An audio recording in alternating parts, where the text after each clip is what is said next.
whoever runs the show, they don't know, they're fighting with each other. There's tremendous infighting. That blunt assessment, echoing through closed-door meetings and public corridors alike, captures the growing tension inside an administration now grappling with a war that has stretched beyond headlines and into stockpiles. What began as targeted strikes and displays of force against Iran has, in a matter of weeks, become a test not just of battlefield effect, but of logistics, of industrial resilience, and of political narrative. And as Washington insists everything is under control, questions are multiplying quietly at first, then more plainly about whether the public picture matches the one the Pentagon is showing senior leaders behind closed doors. At the center of that friction is the Vice President J.D. Vance, who in private meetings has pressed military leaders for clearer answers. He has asked sources say whether the Pentagon is giving the president the full account of the war's costs, the risks involved, and the sustainability of current operations. Those are questions with both a human and strategic urgency. Can the United States sustain this level of munitions use without compromising its ability to deter or respond elsewhere in the world? Publicly, Pentagon officials and the Defense Secretary have projected calm, emphasizing that American stockpiles remain robust and that forces are positioned to meet current demands. Behind that public posture, however, other officials and defense analysts paint a more complicated picture. One in which several critical systems have been consumed at a far faster rate than many anticipated. Reporting and assessments circulated in recent days point to significant rates of expenditure across a range of missile and interceptor systems. The figures being discussed in policy circles read like a ledger of attrition. Roughly 1,400 Patriot interceptors reportedly expended from an inventory in the low 2000s. Small numbers of SM-3 interceptors used in specialized roles. Several hundred SM-6 rounds fired from an inventory that counts in the low thousands. Precision strike missiles, those newer Prevalses. High-value weapons counted off in the dozens used against a short pool of available rounds. Tomahawk cruise missiles and long-range standoff weapons fired in substantial numbers. And joint air-to-surface standoff missiles deployed in significant quantities as part of coordinated strikes. Taken together, these numbers have alarmed some inside the administration. The concern is not only that inventory levels have fallen, but that the rate of consumption could leave the United States short in a near-term contingency, whether that contingency is across the Taiwan Strait, on the Korean Peninsula, in Europe, or somewhere else where high-end munitions and layered missile defenses would be required. There is also a political dimension. The White House is acutely aware that a narrative how indecisive, effective strikes help sustain domestic support and international confidence, that makes messaging important. But when a vice president asks in private for a clearer accounting of what remains in the magazines and how fast replacement will arrive, the conversation moves from public relations into operational readiness. It becomes a debate over whether the message of strength is calibrated to reality or whether it is simply the best possible framing for a difficult moment. On the logistics side, the dilemma is stark. American munitions and interceptors are not produced overnight. Rebuilding inventories requires industrial capacity, supply chains, raw materials, and time. Defense contractors and the Pentagon have signaled plans to ramp up production. Some production lines are expanding, others are being retooled, and new investments are being announced to speed up delivery. But even optimistic projections in industry and government suggest that replenishment for some high-demand systems could take years, not months, especially if consumption continues at current rates or expands. That timeline matters. Senior officials have asked the hard question out loud. If the United States burns through stocks in a protracted Iran campaign, would it still be able to fight a major conflict in the Indo-Pacific or Europe at the same time? The question is not hypothetical. It is a planning imperative. For decades, US force posture assumed the ability to absorb shocks and fight on multiple fronts. Modern weapons, high-tech and high cost, have shortened that margin for error. Outside the Pentagon, regional competitors are watching closely. Over the same period that munitions usage accelerated, Beijing has been conducting show-of-force operations near the first island chain.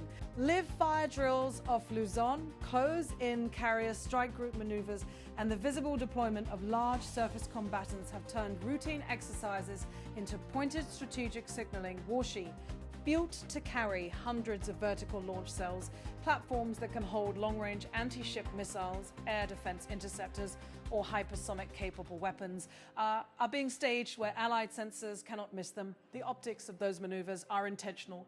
Sailing a modern surface combatant close to a multilateral exercise serves two purposes. It demonstrates capability and it tests responses. And when regional footage and state media accounts hint, without independent verification, at the use or rehearsal of advanced weapons such as an anti-ship hypersonic missile, the message grows more complex. Even rumors of such systems being fired into the water add a psychological layer to an already tense strategic environment. Whether those reports are accurate, exaggerated, or deliberately ambiguous, they shape calculations in capitals across the region. Back in Washington, the debate has taken on an inside versus outside character. Some officials argue that public confidence in US spy and US power projection is essential to deter further escalation. They insist that emphasizing American capability, even as stocks are drawn down, prevents adversaries from misreading weakness. Others, including some in the president's own circle, counter that clarity and candor with the public and Congress are equally important, especially when the cost of operations is measured in weapon systems that take years to replace. That debate has produced moments of friction. Private exchanges recorded by officials describe the vice president pressing defense leaders for frank assessments of whether key munitions are being depleted faster than public statements suggest. At the same time, the defense leadership has continued to stress preparedness and resilience in formal statements. The tension between those two stances, a private query for more detail and a public posture of assurance, underscores a familiar dilemma in wartime governance. How much to reveal about limits without enabling adversary? As the industrial response is underway, defense firms have announced planned increases in production for a range of interceptors and missiles. Certain interceptors and cruise missile lines are being expanded to deliver more rounds per year. But expanding capacity is not the same as instantly replenishing inventories. Supply chains need parts, precision manufacturing needs skilled workers, and time and government contracts need to be awarded and executed.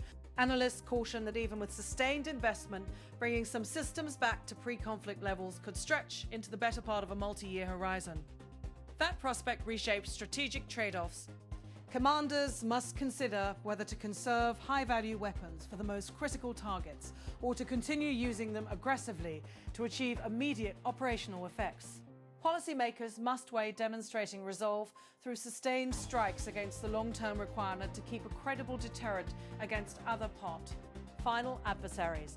Both choices have consequences for allies who depend on predictable US support and for domestic audiences sensitive to the costs of prolonged engagement. It's also a moment that forces a reckoning about assumptions.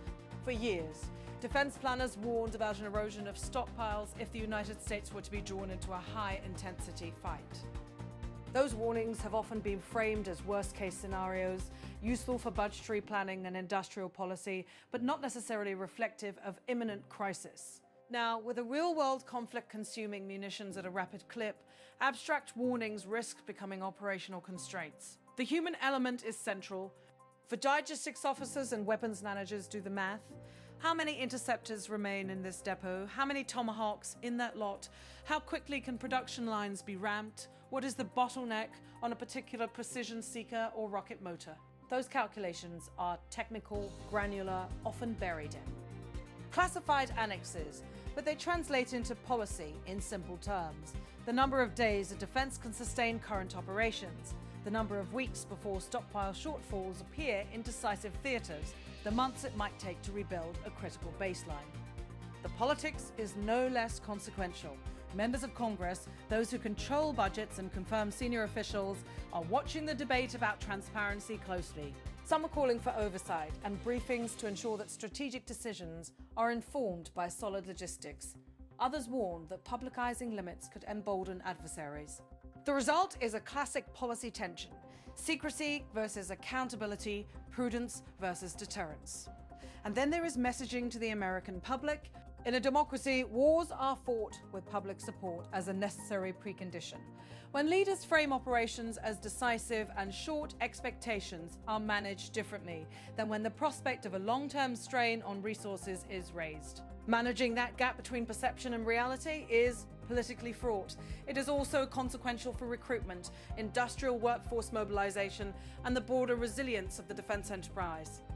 What happens next will depend on choices made in the weeks and months ahead. If industrial ramp-ups proceed without interruption, if supply chains hold, if political will aligns behind necessary funding, then it's possible to rebuild depleted inventories over time. If, however, production is constricted by political battles, international bottlenecks in critical materials, or further acceleration of demand due to renewed hostilities, the United States could face an operational window of vulnerability. Regional partners are watching these dynamics closely.